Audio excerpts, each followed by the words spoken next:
Alright, thank you very much. Hello everybody, it's your good friend Pozzible here, and I'm back in action. I know you've probably been wondering where I've been, and to tell you the truth, I've been wondering the same thing. Well, I'm back doing what I do best, and that is not only reviewing movies, but reviewing recent movies that actually came out in this last week or so, you know?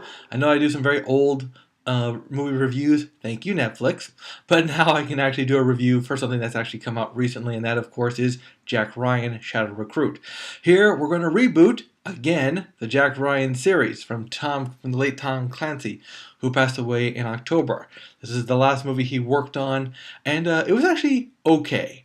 The problem with Jack Ryan Shadow Recruit is that it wasn't really bad, wasn't really great, it was just okay. It's your average spy thriller, what you expect of Jack Ryan.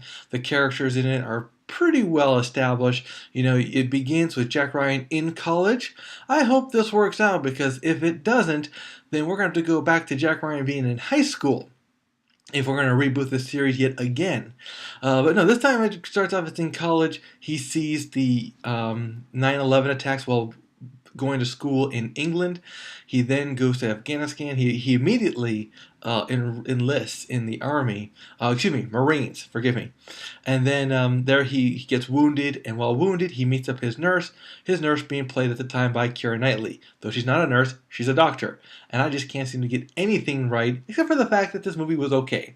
And it has the tagline, "Trust no one," a tagline that has nothing to do with the movie whatsoever. It really was a pointless tagline. They should have come up with something better. There's no ultimate portrayal, no major twist like you would hope for. They throw a lot of stuff into it. There's a mystery, and of course it's up to Jack Ryan, even though he's surrounded by trained cops and everything, to save the day. It was okay. I can't stress that enough. It wasn't horrible. I give the movie a see it, just because it was harmless. You know, it did have some good moments. You know, good old-fashioned spycraft.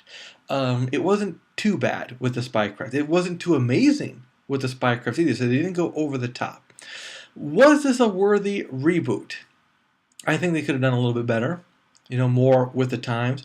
Because remember, this is not about him being an action guy. This is about him being an analyst and being a thinker.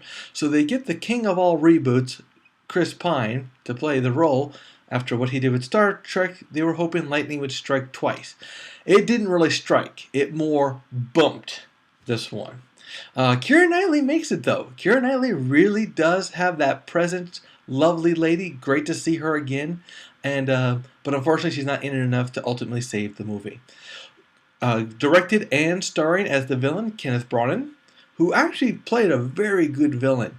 You just wish they gave him a little bit more of an edge. He had that edge. He had his malice. But in the end, it wasn't malice enough for what we come to expect in movies today. I still say see it. I mean, if you're bored and you got nothing more to do, it's not going to hurt you to see this movie. It's not going to help you either if you're looking for something ultra exciting.